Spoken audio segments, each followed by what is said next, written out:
Good evening, ladies and gentlemen, and welcome to this year's series of John Locke Lectures. The first series was given in 1950, and this year's series is the 47th.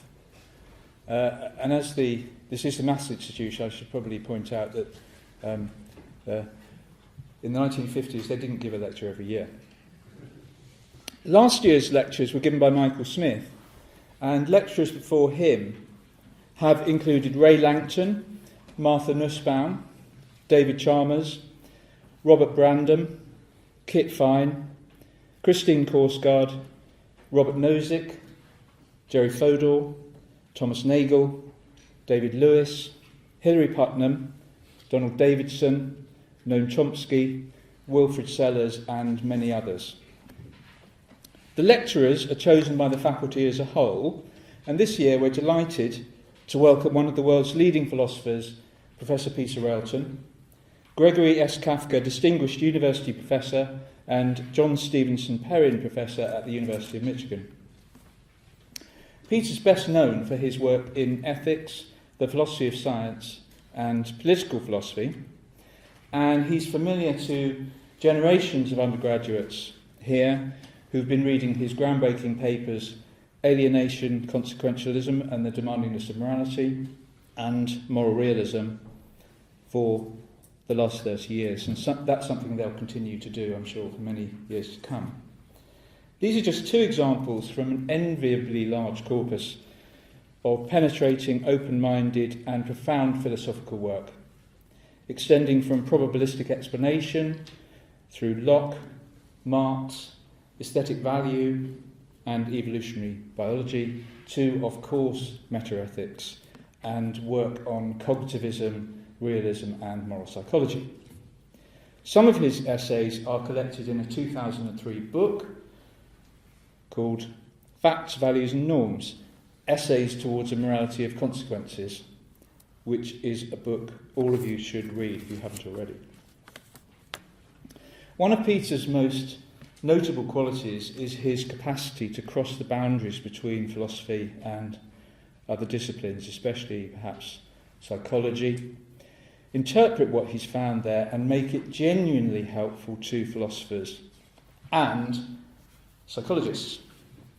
Here I can't resist mentioning his wonderful and wonderfully titled paper, The Affective Dog and Its Rational Tail, Intuition and Attunement, tail being spelled, of course, T-A-L-E, which was published in Ethics a few years ago, with a very nice accompanying discussion on the P-Suit blog.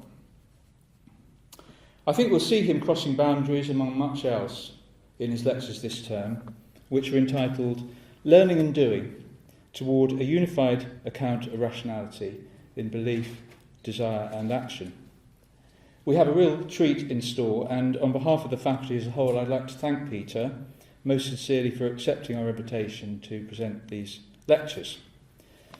Before I hand over to him, let me mention that Peter has kindly agreed to take questions at the end of his lecture, which today, the session will finish at 6:30.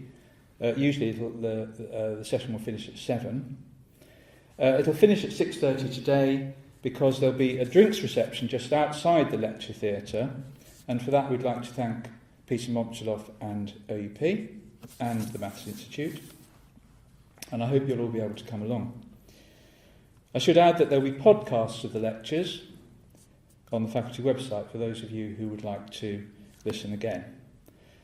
So without further ado, let me welcome this year's John Locke lecturer, Professor Peter Railton.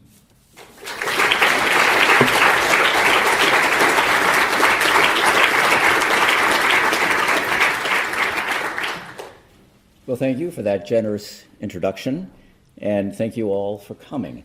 The title of the series, Learning and Doing, is Toward a Unified Account of Rationality and Belief. You may notice that my book also has toward in its title. You can see I'm always in the process of striving, never actually thinking I've gotten there. There are many sources of trepidation about giving these lectures. I'm certainly deeply honored and touched that the philosophy faculty would invite me here. But I do have one very serious regret, and that's that Derek Parfit is not here. Derek is someone who had, I believe, passions for what matters. He was a philosopher who didn't simply write on what matters, but he had those passions, and he lived them, and he shared them freely with the rest of us. And a quote from Conrad that I had originally put at the head of this lecture, I discovered seemed to fit him as well, so I'll try that. He, on his side, had that faculty of beholding at a hint the face of his desire and the shape of his dream, without which the earth would know no lover and no adventurer. He also, I thought, fit the other quote that I wanted to affix to this lecture. This is from Wittgenstein. Don't make it a matter of course, but as a remarkable fact that pictures and fictions give us pleasure and occupy our minds. And this is, of course, one of his astounding photographs of Venice. So, the title could equally well have been Doing and Learning. It's really about the intimate connection between learning and doing, the ways in which learning is for doing, and doing is, by its nature, a way of learning. And this is so whether we ask it to be so or not. I mean by doing here all manner of things, explicit, conscious, visible actions, but also mental actions such as inference, voluntary but implicit actions that are undertaken as we adjust ourselves to the environment, as we adjust ourselves to each other in a conversation, for example. And I'm particularly interested in the implicit or intuitive processes that underwrite this kind of doing. Now, isn't it true, isn't it obvious, isn't it well known that implicit or intuitive processes are relatively simple, inflexible, heuristic-based, push-button responses with little understanding of logic and statistics? How could I look to them for a source of rationality? I'll instead be arguing that they're part of an intelligent, flexible, and calculating infrastructure that operates in ways that are recognizably rational and enable us to be recognizably rational. Now, I focus on those implicit intuitive processes and the attitudes they involve, not because I think that explicit conscious deliberation and judgment are unimportant. On the contrary, they are central to making humans what we distinctively are and why we are so different from other species on this planet. The trouble is, I just don't see how such explicit deliberative processes could operate in a manner that actually succeeds in being aptly responsive to reasons unless they are underwritten by intelligent implicit processes. That's the challenge, understanding how this is possible. So I'm actually trying to make the world safe for explicit declarative reasoning.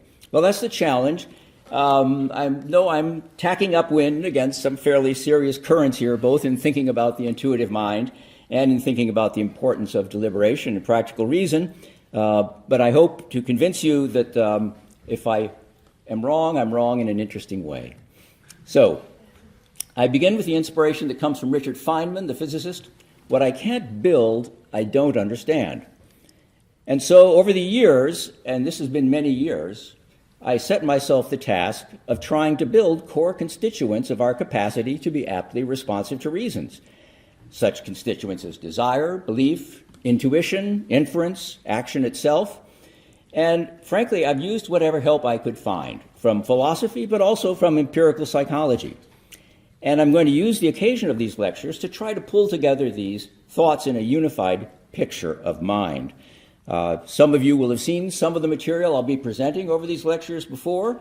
I apologize for that. I'll try to make each lecture somewhat self-contained, since I recognize that it's an incredible burden to show up here on 6 successive Wednesdays. So you're welcome to come whenever you can and for whatever purpose you want.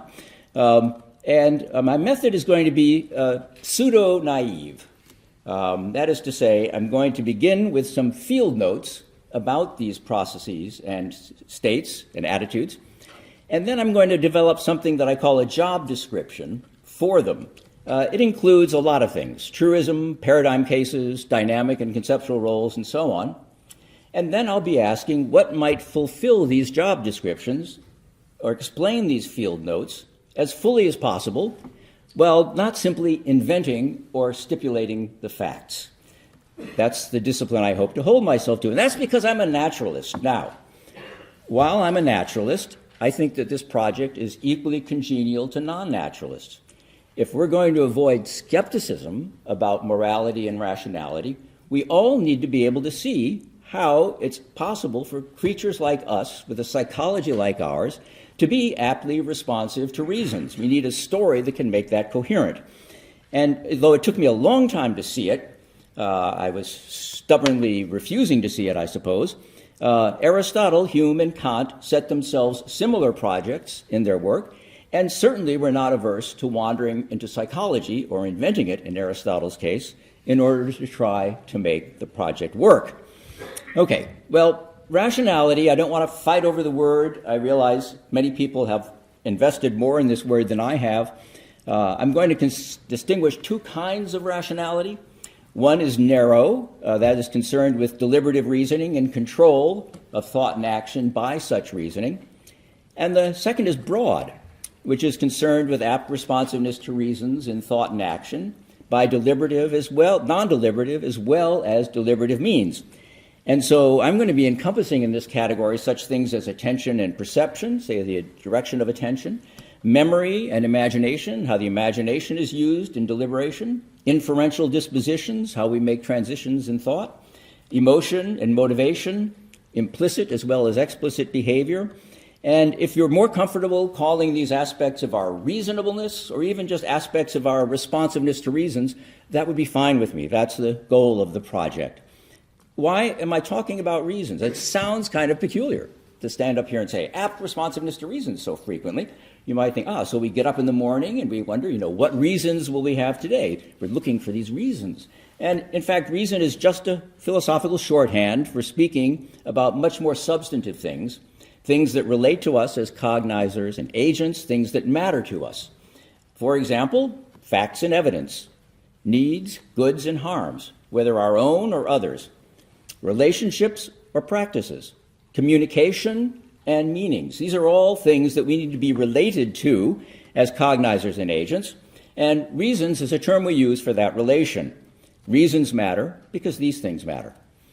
Now, one worry that's going to haunt these lectures is a worry about regress, which again I didn't see until much more recently in Aristotle, in Hume, and in Kant, namely that they were quite aware that reasoning couldn't simply be asked to come up with the inputs to reasoning without risking a regress. Somehow we have to get reason and reflection underway and follow them through in what has been variously called a spontaneous or an intuitive fashion. And it's going to have to be via forms of appreciation or understanding that are not themselves simply deliberative. And I'm going to call that notion of non-deliberative responsiveness attunement.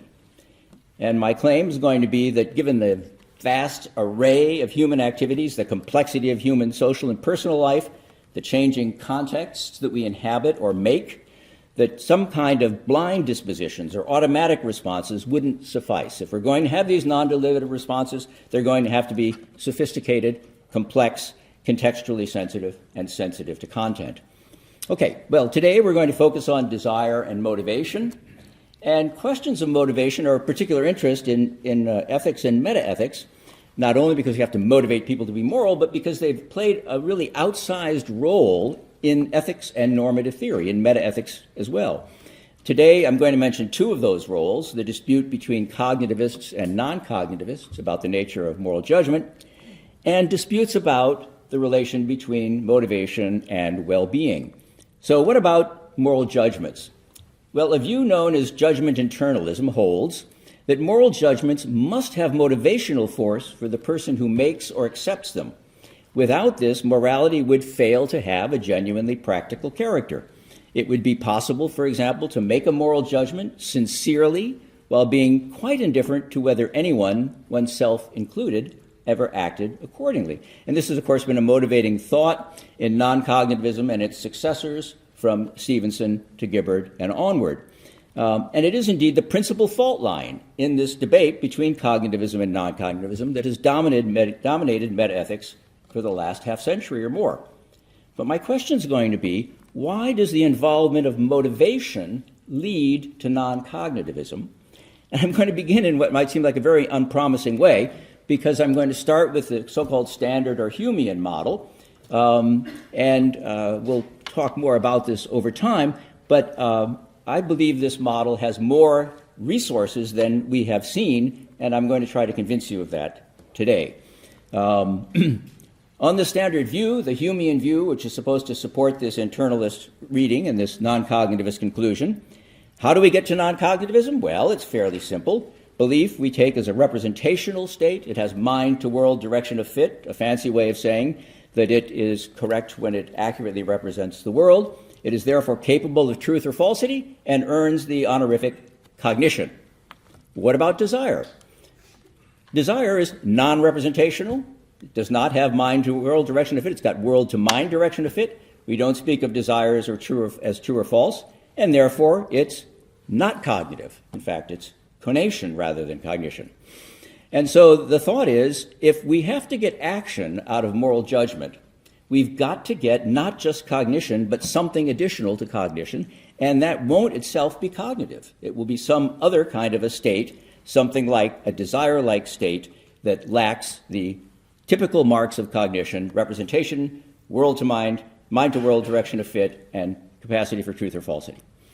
Now, there is something I think quite puzzling about this way of seeing things and about the so-called standard or Humean model, which has been increasingly criticized. By the way, I think this is not a very accurate representation of Hume's own view, for reasons we'll discuss.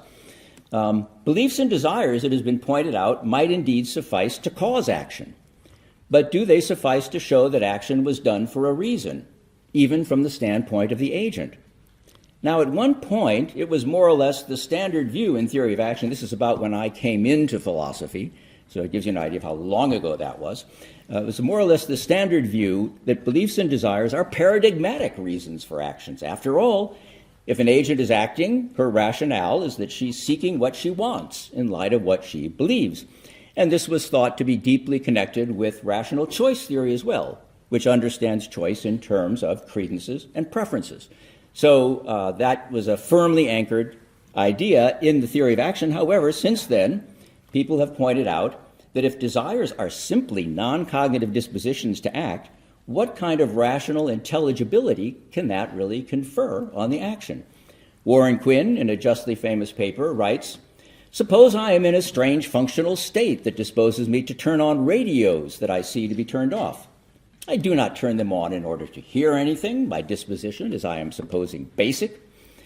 Now, Quinn would be acting to bring about what he wants, given his beliefs. But as Quinn asks, does this state rationalize my choices?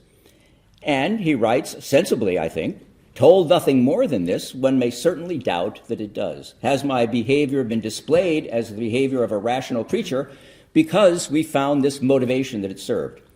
Or Derek Parfit, in his book On What Matters, writes, an irresistible impulse, while it is indeed a motive, is not a normative reason. And he adds, it won't even be a normative reason if we throw information at it and it resists. That might make it worse rather than better. So he claims there's no normativity in the idea of a mere behavioral impulse. So let's go back to the model, and I want to just notice some things about it that should puzzle us. First of all, if we try to introduce rationality in this model, it looks obvious in the case of belief. If belief's a cognitive state capable of truth or falsity, then we've got a theory of rationality that can deal with that, theory of rational belief. Desire, on the other hand, if it has these features, is not cognitive. We don't have any way of applying a theory of rationality to it, so it gets the rating of dubious.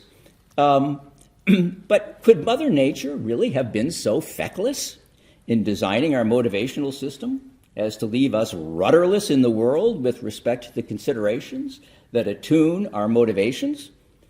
Think even of, and I'm not going to try to lean on evolution very much. I know evolutionary arguments justifiably have a bit of a bad odor. I'm just going to ask you to consider the standard argument that's given that, well, of course, you could expect our perceptual system and our belief system to be good at accurately representing the world. After all, the argument goes, if it hadn't been, we would have fallen off cliffs or been eaten by tigers. Now, that's correct. But notice that in order for cognition to have any value for us at all, it's going to have to affect what we do. And what we do is a product of our motives as well as our cognition. If our motivation were not appropriate to our needs, not appropriate to our capacities, our social nature, not appropriate to the conditions for our survival and flourishing or those of our progeny or potential partners, if motivation really were rudderless in this way, all the accuracy in the world in perception would not do us much good. And so this argument, even in its own terms, needs desire to be more than just this questionable something or other. Okay, let's notice another puzzle. So we start off with rationality and belief. We add for desire, and we get rational action out. After all, we think action can be characterized as rational. That's what the whole point of this exercise is supposed to be. Well, it looks to me like a significant digits problem here. You know, if I've got a number that's accurate to 3 decimal places and another one that's accurate only to a power of 10, my sum is not going to be accurate to 3 decimal places. So how on earth do I put those two things together and get something that counts as rational action if the very agenda for the action is being set by something so dubious on this model? Moreover, look at the features of action. Action isn't representational. It has a world-to-mind direction of it. It's not true or false. Actions aren't spoken of as true or false. It's volition rather than cognition, yet it can be rational. How did that happen? How is it possible we could have rationality in action if all of these features are features that disqualify a state or a behavior or a process from being characterized as rational? Okay, well, I'm going to try to argue that we can do better than with respect to desire, and that helps us solve these riddles. There is, for example, a notion of irrationality in desire. Aristotle certainly thought you could have rational desire, and common sense at least often talks about desires as irrational, and that doesn't just mean in the means-end sense, that is, of not matching means to ends. Obsessions, people who have obsessive disorders speak of their desires as irrational. People with compulsions and addictions similarly often speak of their desires as irrational, as getting the better of them, as not responsive to even their own experience. We'll talk more about that later. Or consider the miser in Mill's example of the person who begins with an instrumental interest in getting money, acquires over time an intrinsic interest in money, spends a great deal of his career trying to acquire money, but later in his career he realizes this is actually not something I should devote my life to, stops intrinsically valuing money, and starts finding interesting ways of giving it away because he finds intrinsic desire there. So desires, on common sense views, even intrinsic desires, can be seen as mistaken, misplaced, misinformed, disproportionate, excessively narrow, and so on. So that gives us a starting point, at least a foothold, that there is some kind of a criticism of desires in terms of rationality that we could work with. And what I was doing at the time, this is, again, way back when, I was trying to defend a kind of cognitivist realism as an approach in metaethics, starting out from the notion of a person's well-being. That is, how well a person's life is going for herself. This is sometimes called non-moral value. Now, it's not a judgment about the quality of the person, it's a judgment about the quality of the person's life for the person leading it. Now, it seems to me that we know a fair amount about what makes lives go better or worse in this sense. I think it would astonish people to think that we have no knowledge of what would make lives go better or worse. We have paradigm cases. Pain and anguish don't make life go better. Happiness and health do. Meaningful connections with others make life go better. Self-development, accomplishment do. These are not only things that would have been on Aristotle's list. This is on the list that psychologists get when they go around and measure subjective well-being in the population as a whole. So this is a fairly robust set of considerations. Well, how did we hit upon these? Where did they come from? Well, it seemed to me it was a truism, initially, that an individual's felt quality of life has a special role to play in her well-being. It would be an unacceptably alienated conception of someone's well-being if it could in no way be experienced by her as engaging or desirable. It would be like Mark Twain's remark about Wagner's music, that it isn't as bad as it sounds. Such a life seems to be a life that engages the person. Now, perhaps the person might have to be informed or experienced in order to be engaged with such a life, but we think that that would be a reasonable part of well-being. And so that raises the question, where do we get this idea of experience and information as important for desire? If it's just some non-cognitive urge-like state, why should we care? As Parfit says, why should we care whether it's bombarded with experience and information? And we care, I think, because we think people can and do learn from experience and general understanding, whether their lives are going better or worse. And our general resistance to trying to tell people how to lead their lives is in part a form of deference to this thought. They're better positioned than we are to know what would make them well or worse off. So even though that looks like a subjectivist position, it's actually crediting people with something more than just a subjective opinion on the matter. We're crediting them with some authority. Now, these considerations might seem to point to an informed desire or subjectivist conception of a person's well-being, versions of which have enjoyed a long history. And for whatever reason, people have thought that I hold such a theory. I don't, in fact. It seemed to me that this theory gets the order of explanation wrong. The proper role of informed desire is as evidence of a person's well-being. The question is what explains why an individual's desire would, with experience and information, tend to favor certain ways of living over others, certain acts over others, certain relationships over others. What would explain that? That is where I think we have to look for well-being, because that's the grounding of her subjective preferences, and it lies in a bunch of facts about her capacities, facts about her what would be for her a source of enjoyment, facts about her potential and real relations with others. Some of these are going to be generic. They'll be typical for beings like us, and they'll be like the notion of nutrition. Things are nutritive for cows that aren't nutritive for humans. That doesn't mean they're things that cows prefer. Cows prefer the things nutritive to them because they fit what it is to be a cow and need food. Well, that's a notion of fit. Other of these interests or considerations are going to depend upon the particular individual and her particular capacities or interests. And so I think of this as a case of having not just a subjective characterization, but a kind of an objective ground for the subjective attitudes. And experience and information get a role in the epistemology of well-being because they help us discover this. We try things out and see whether they fit. Okay, well, at this point, many of you are probably going to suspect I'm going to engage in a reductive account. After all, I am a naturalist. I want to assure you, normative concepts, on my view, remain normative.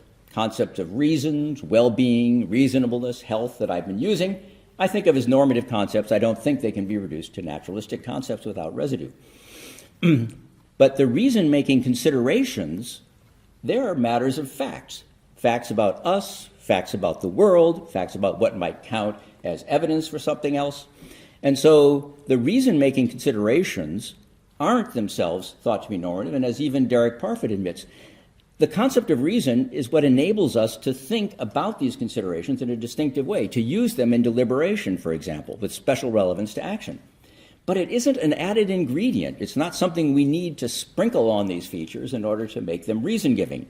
They're reason-giving in virtue of what they are in themselves and our relation to them. Okay, so what picture of desire would support these ideas about learning and desire? Now, I fortunately, at this point in my career, had some money for a leave, and my spouse did as well. And so it was possible for us to travel with our family and move.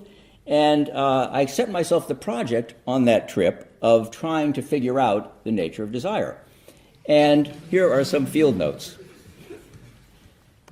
The trip was to Paris. We were going to live for a year in Paris, and I thought, perfect. Where else could I study the nature of desire better than Paris itself? Paris, the city of light, of meaningful conversations long into the night as we stare into each other's eyes.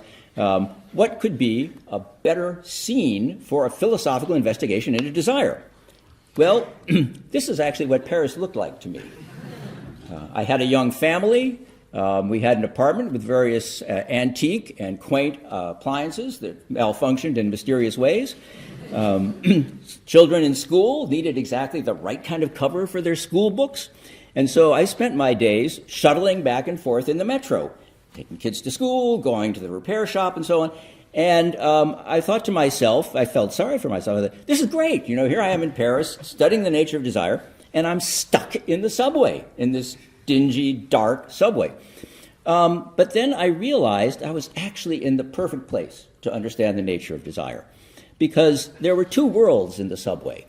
There was the world of ordinary people and ordinary things, which could be perfectly good-looking and decent, but then there was this other world. There were these enormous ads plastered to the wall that arc up over your head, and they were a window into a different world, a world of perfect people, perfect complexion, eyes looking out to you longingly, luring you in, a world of bright, shining objects, a world of invitation, a world in which a bottle of beer could become something like an icon of attraction, a star in the night. A beer could be the whole scene of a theater of romance. And just for equal time, I will give you this image as well. Even a star could be a star in one of these ads. And so I thought to myself, what's going on?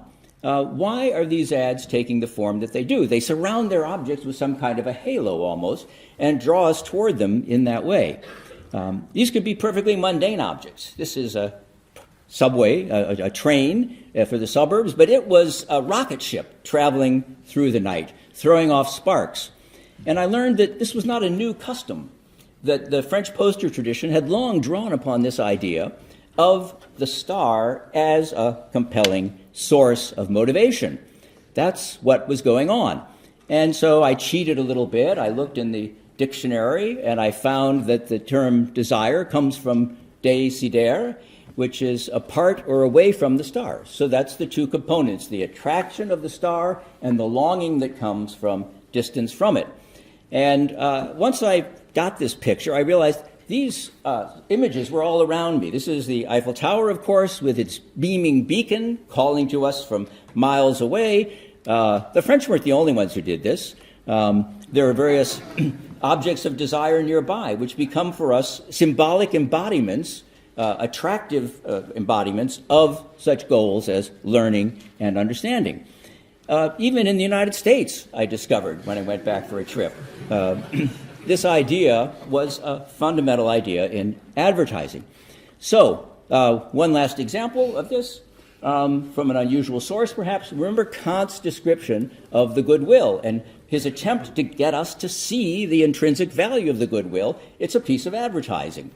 And he says, if an individual who had a goodwill but who was denied the resources or the capacities to actually make it effective, if even its greatest efforts should achieve nothing, and there should remain only the goodwill, not to be sure a mere wish, but the summoning of all means in our power, then, like a jewel, it would shine by its own light, as a thing which has its whole value in itself.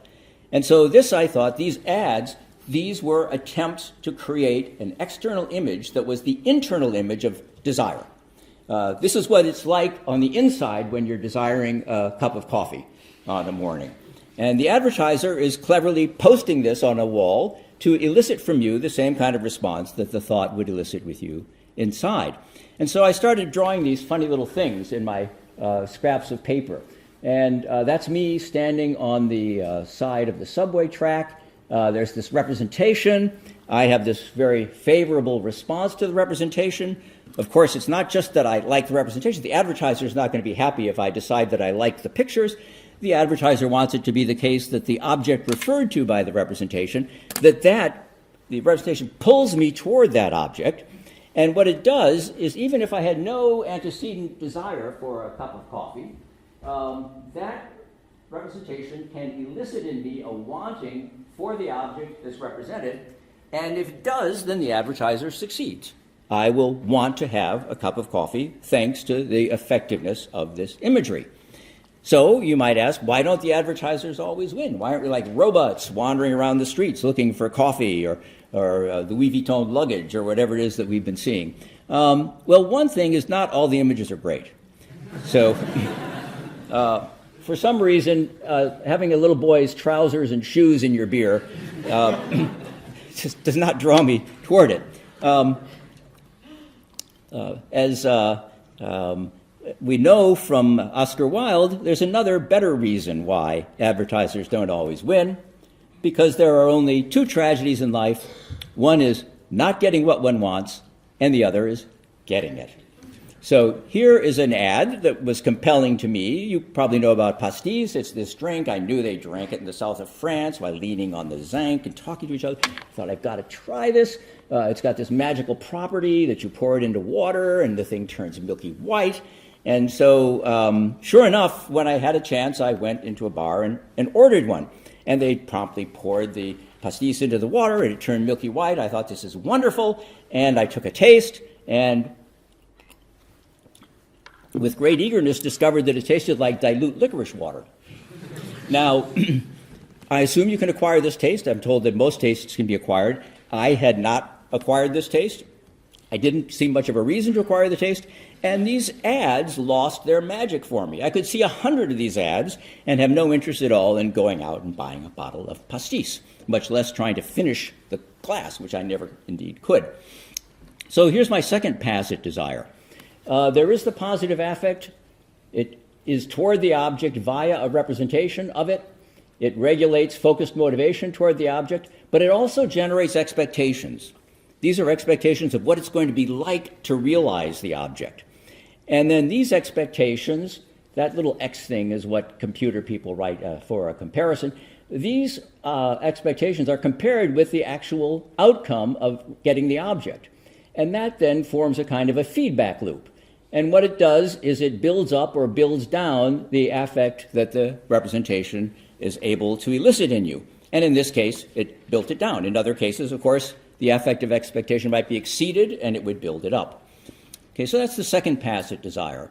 There was one more thing I needed to add, and thinking about propaganda, for example.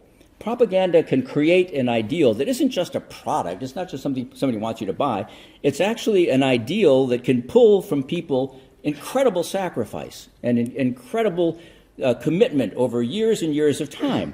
And that kind of commitment is not easy to build down, but it too could be built down to a point where the states that were built on this ideal could actually collapse virtually of their own weight. And so once is tragedy, once is farce, we can learn from our experience not only about pastis, but about various ideals of life. Okay, that gave me my final third passive desire. It doesn't look much different, but you see I've added an arrow. It's not really a very accurate way of doing it, but I couldn't think of a quicker way to do it. And that is that desire operates with a fixed body of resources. You've got your motivation, you've got your attention, you've got your time, and these calls upon it, they compete for that attention and time. And that, therefore, serves as another kind of regulation of motivation. It's a question of whether you're willing to, able to, interested in committing the resources necessary to pursue it. And of course, if the resources necessary to pursue something are very demanding, as they are with many political ideals, and if the outcome is very disappointing, then in fact it can be such that even with a very high ideal and a strong commitment, this is eventually lost over time. So desire, it seemed to me, had a different structure from what I had thought. Rather than see motivation as kind of a set of fixed battery, drives, a set, sources of oomph to push us in the direction of action, it should be seen as a kind of exploratory, imagination-fueled investigation of the prospects or perils of the world. These can be made possible by culture, by the acquisition of new concepts. There are many distinctive and familiar ways in which we acquire new intrinsic desires through life. Certainly your intrinsic desires now are not what they were when you were a child. You didn't derive the current ones from the ones you had as a child. You expanded your evaluative repertoire, and in expanding that, you expanded your desires. And so effective appraisal, which is not a judgment of value, I'm going to come back to that, it's important. Effective appraisal has in desire a certain primacy. And therefore, what can recruit various forms of effective appraisal can yield desires that are not just derived from or instrumental to prior desires. But again, affect is not the whole of desire. My claim is that it's an integrated state involving the regulation of motivational resources by effective appraisal and responsive to feedback from action. Okay, well, learning is hard. This regulative structure requires a lot of us. It makes action into experimentation. That's true. This is the idea that doing is learning. Every act that we make has some expectation behind it, and therefore is in some sense an experimentation. Trial and error is continually present in our behavior. These comparisons between expectations and outcomes don't have to be made consciously, but the learning can take place. And attunement, therefore, can take place through a state like this. This is a state with a regulative structure, but an engineer could look at this state and say, oh, that's a tuning circuit. That's a circuit that is going to tune into a certain value if the value stays constant and if the experience continues. So that seems fine, but it's often a very hard and incomplete way to learn. There are many variables involved in any actual action or outcome. Often outcomes become clear only much later. There are lots of received views to overcome. One must have available options and resources to explore them, including the experience of others and joint action. So learning is hard through desire. We shouldn't expect people will be great at this. We should expect that they often make mistakes, misplace desire, and so on. But that just goes with the territory of learning. The same things are true of belief. Belief, what we have of it, depends very much upon what experiences we've had, what options we've been able to consider, what possibilities we get to explore. And so, in general, the territory of learning, experience-based learning, is a territory of hard lessons, but it's also a territory in which genuine learning can take place. And so, I claim this is the beginnings of a credible epistemology, namely, desires promote expectation-guided action, that provides me new and varied information, that makes it possible for me to learn from action, and that can reduce in me the influence of my particular starting point or the received views that I've gotten. And so therefore, over time, the influence of this starting point and received views can be reduced and the role of experience can increase. That's a familiar picture of learning, a recipe, really, for formal learning theory.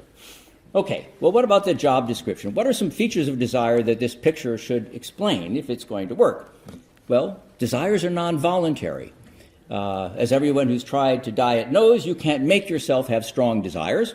Well, affect is non-voluntary as well. I can't make myself have positive affect. Desire is representationally mediated. There might be an object that under a certain presentation I desire, and under another presentation I'm not interested. Licorice water versus the charming advertisement for pastis would be an example. Affect takes representational objects. Affects don't just put us in touch with a situation. They do via an appraisal or a recognition or a representation of that situation as warranting fear, as calling for confidence or trust, and so on. So affect can do that. And finally, affect is motivating. Affect is inherently a motivating condition. It doesn't always motivate. There are lots of slips in the system, but it is a kind of state that can motivate without the addition of any further condition. And it can give us a satisfaction condition set by the object that it contains. Desire is a perspective state. It comes in degrees. We can desire something more or less strongly, and as I've been arguing, it's responsive to experience. And this is also a feature of affective states. We tend to think of them as clumsy things that interrupt the normal good flow of cognition and so on. But in fact, affective states are quite sensitive to incoming information. And in that sense, they're constantly guiding our thought and our action in prospective ways. They generate expectations with specific contents or degrees of strength. For example, fear, when you're in a situation, you don't know why, but you're suddenly feeling fear. You can be responding to considerations that you don't consciously notice. Those will change as the situation changes, again, without your interference. And the idea roughly is, again, the idea of reduction of discrepancy between what you initially like, the expectation that generates, what happens when you perform the action and realize the outcome, what discrepancy you notice between the expectation and the outcome, and then the modification of the original liking in the direction of reducing that discrepancy. And those of you who are fans of machine learning or Bayesianism will see that this is a standard algorithm for learning. Okay. Desirability is also a feature of desire. It should be that desire is more than just an urge. After all, desire has, even the word has an incredible allure to it, and that's true of the phenomenology of affect as well. Affect presents its object in an appraising way. The agent sees something favorable in the object toward which the agent has positive affect, and that yields a kind of intelligibility. At the same time, desire has another character, which is that of tension or difficulty or struggling or frustration. Desire can be a source of longing, a source of pain, not because it's got no favorable representation. Maybe the more favorable the representation, the more painful it can be that you haven't achieved your end, but because it's a motivational state. And a motivational state is designed to produce this kind of response when you're failing at realizing it. So desire should have a complex phenomenology, not just bland liking, not just striving or disposition to act, but an alliance between them that is in some ways bittersweet and that has a narrative structure to it. So this is the Galerie Lafayette, a department store in Paris. The year that we were there, it was advertising itself as La Planète Désir, the desire planet. Now, classic theories of desire, like the itch theory, tells us desire is a deficit state, it's a discomfort. It goes away as we fulfill the deficit. And if this were the idea of nature of desire, would you want to go to the itch planet? Would that be an attractive prospect to you? What makes it attractive to think of this as a planet of desire is the theater of desire, which makes it pleasurable to enter into. And we know this from being a child. We know this as adults. Effective merchandisers manage to stage set the theater of desire in an effective way. Okay. A second way of a line of inquiry here. So Louis Meyer of Metro-Goldwyn-Mayer, the famous producer, was once asked, how do you make a great motion picture? And he says, I can't tell you how to make a great motion picture, but I can tell you how to make a successful one. You just make the audience really want something, then you give it to them. And that's actually a description of about 90% of Hollywood movies. And what he realized was that the genius of movie making was the generation of the frustration, the difficulty, the challenges, the way that the hero was constantly on the verge of failure, that was the cultivation of this wanting, and then delivering the conclusion would therefore be experienced as positive. So desire has a narrative structure within it, and it makes possible the theater of film. Desire also underwrites intentional action. The causal picture of action, the so-called belief-desire model, suggests to us that there are these causes which have their effect and then the action ensues. But on a regulative picture, desire holds the end in sight throughout the action, and it modifies the action and the motivation toward it in light of how well that representation, that aim, is being realized. And so in that sense, it is intentional as a state and not merely a cause. It, in fact, is a guiding state, not a pushing state. Desire also, we know, makes possible the transfer of motivation from ends to means. Well, how does that work? As Aristotle put it, practical deliberation begins in motivation, and it concludes with the beginning of action. How do we deliberate with motivation? We can deliberate with motivation if we have a favorable representation of an apparent good, as Aristotle would put it, if we can use causal reasoning to attach that apparent good to some means that will inherit that affective attitude by affective transfer, and then we will find that having deliberated successfully in that practical way, insofar as we aren't acratic or otherwise debilitated, we will find motivation can ensue from reasoning. That's what this kind of picture makes possible, because affect makes that possible. Choice, he writes, is either repetitive deliberation or deliberative appetition, and man is a principle of this kind. There are two common sense notions of wanting and strength of wanting, and the compound account makes it clear why this should be so. Think of me in the hospital recuperating from an operation. Someone brings me a tray of hospital food. I've just had an operation. I have no appetite at all. I don't want to eat the food. The doctor then explains to me that if I don't start eating the food, they're not going to discharge me.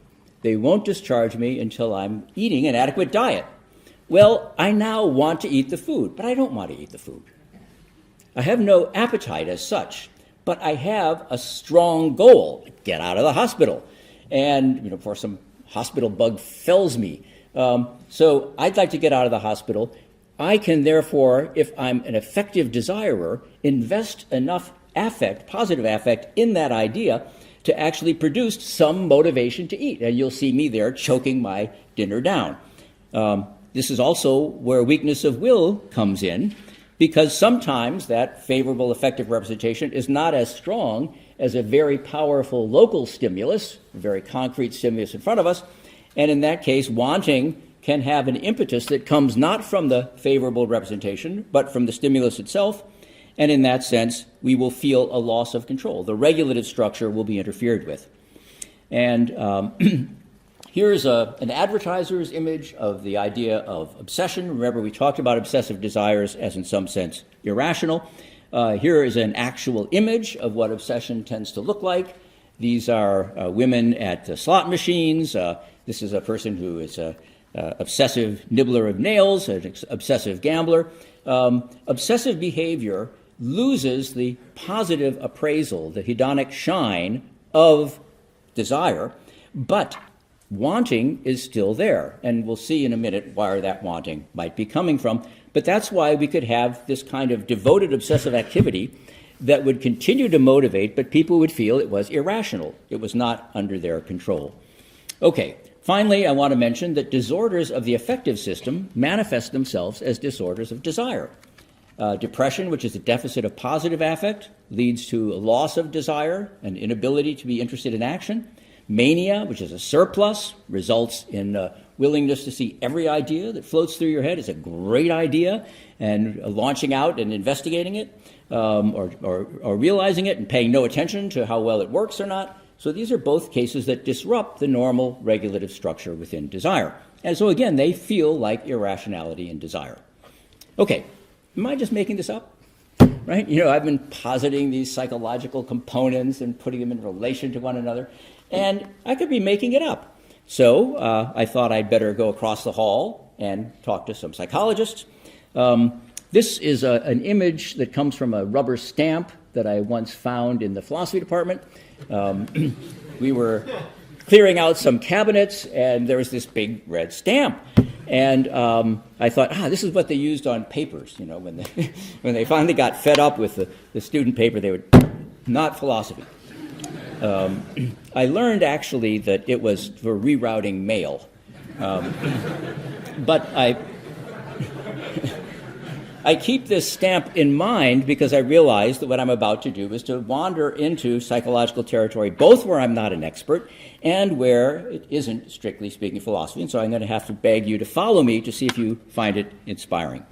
Okay, well, first, could I be right that affect is so central to the phenomenon of motivation? Now, here's the picture of motivation that I was taught when I was taking psychology.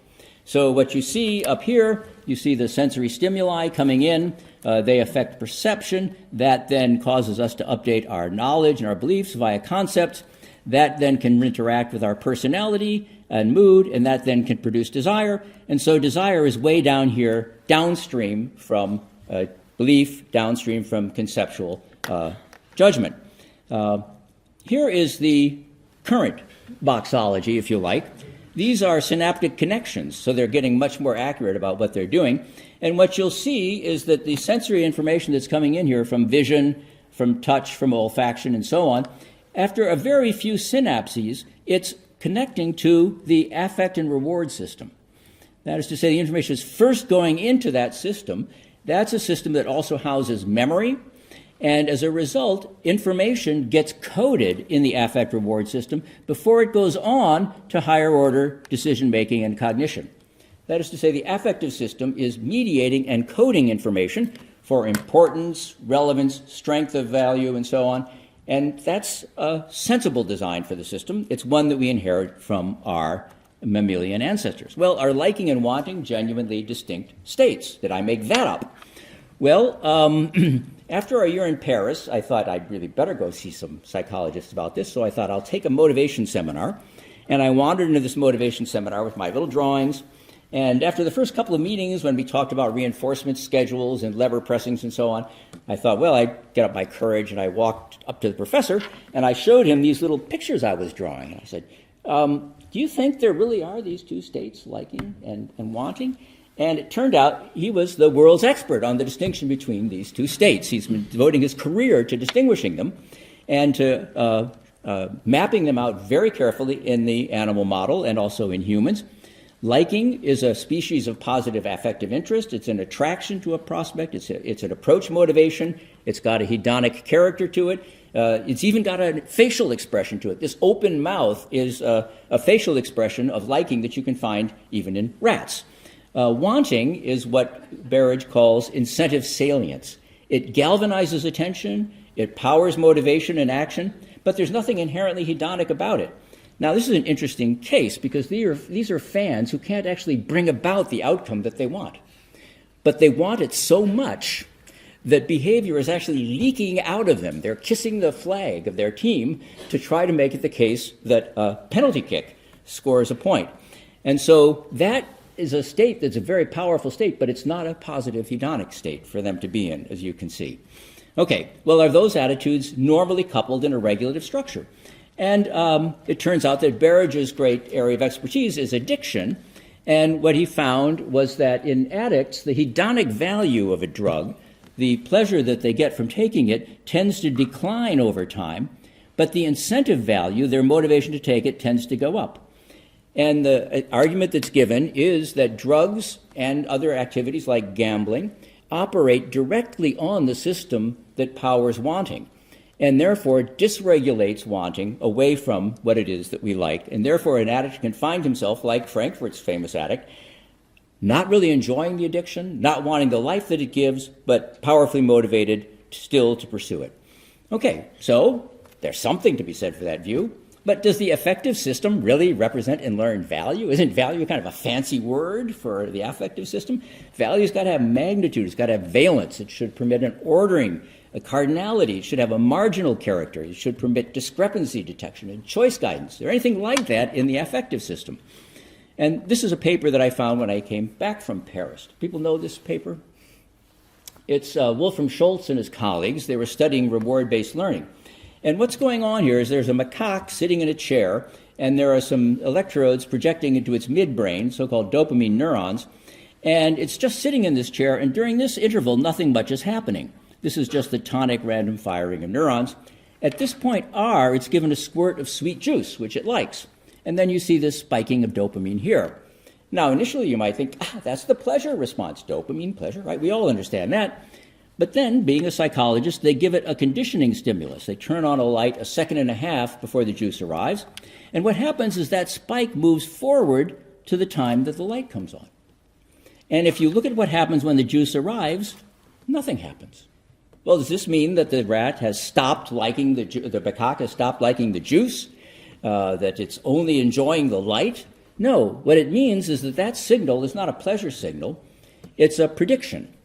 When it gets the light, it has a prediction of a certain reward at a certain time.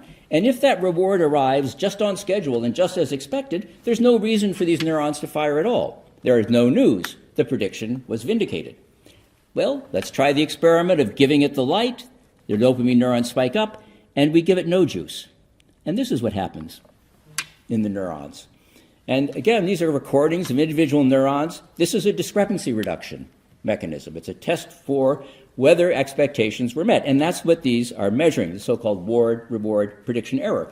And over time since then, Schultz and others have found that these actually very accurately calibrate to expected value and risk. So here's the case where there's no anticipation of reward and there's a high spike. Here's a case where there is anticipation of reward and it's delivered. There's no spike here. There's a spike here. Here's a 50-50 case. Here's the case of 25-75. Only a 25% chance of reward. That's better than I thought. 75% chance of reward, that's good, but not so great. It calibrates. And these are the spike train recordings. And what you'll see here is that the spike train is lowest when the rat has no expectation or when it has a confident expectation. It's highest when it's at 50%, that is to say, chance. So uncertainty is greatest at 50%, and therefore the activity is greatest. So what these circuits are doing is calculating expected value and risk. Well, does that have anything to do with the behavior of the animal? So again, the researchers diligently, and this is really beautifully detailed work, went out and they thought, well, let's see if we can get a preference ordering. Let's see if it's transitive. Let's see if it's coherent. So they found objects, slices of banana, drops of sweet juice, and so on, and gave them. And sure enough, what they found was that the most preferred got the strongest response. the least preferred got the weakest response, and that these recordings, these measurements were transitive. They then gave the monkeys gambles, Ramsey-style gambles, between getting the thing with sureness or getting the thing with something better with a 50% chance, let's say, or getting nothing. And turned out the monkeys played those gambles very well, and they got consistent utility functions, continuous consistent utility functions. Like any intelligent foraging system, they are risk-seeking at low value and risk-averse at high value. You need to experiment when you're a forager, but you need not to take too great risk. So they're computing utility functions. This is not just a measure of how much juice there is or what kind of juice, it's a measure of the utility of the juice. And the picture that emerges is a picture in which there is cognitive mapping of the world. I call it cognitive because it's representational. What would represent a value? A function would represent a value.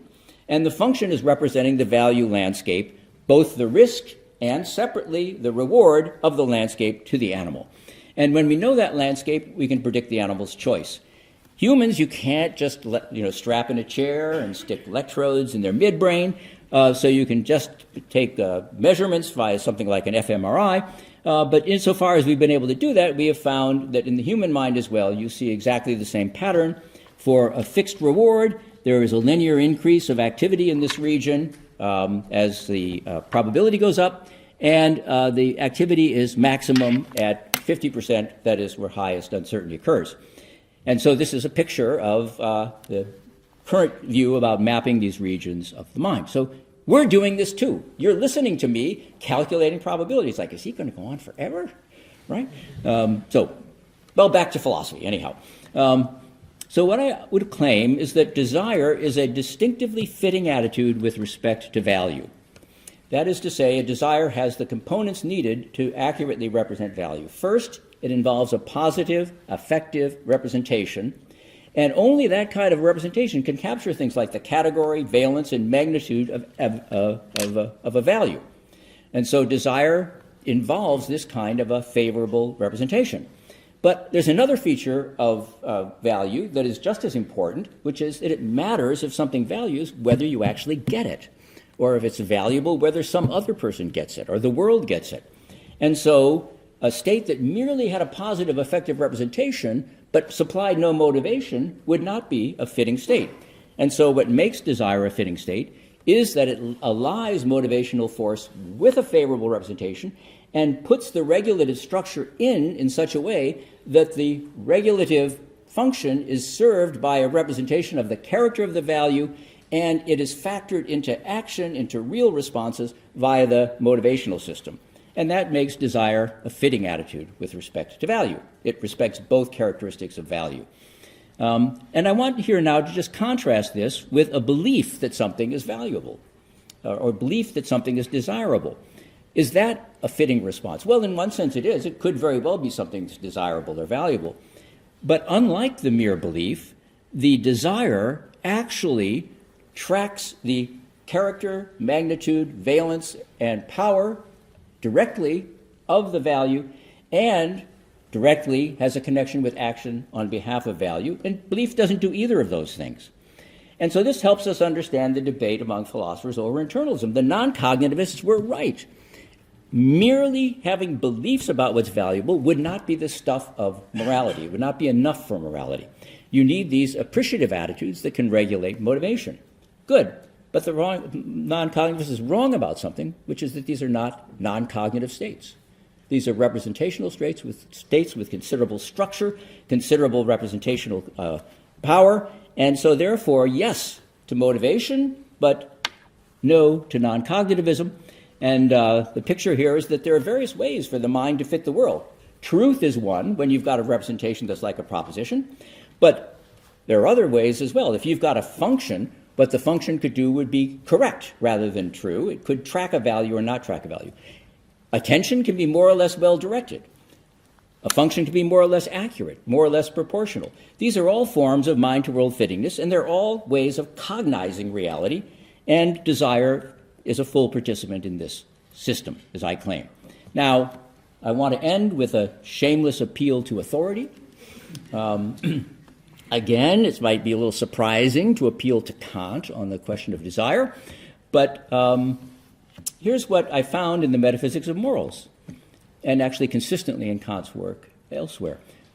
He distinguishes between what he calls a merely theoretical cognition of what our duty involves.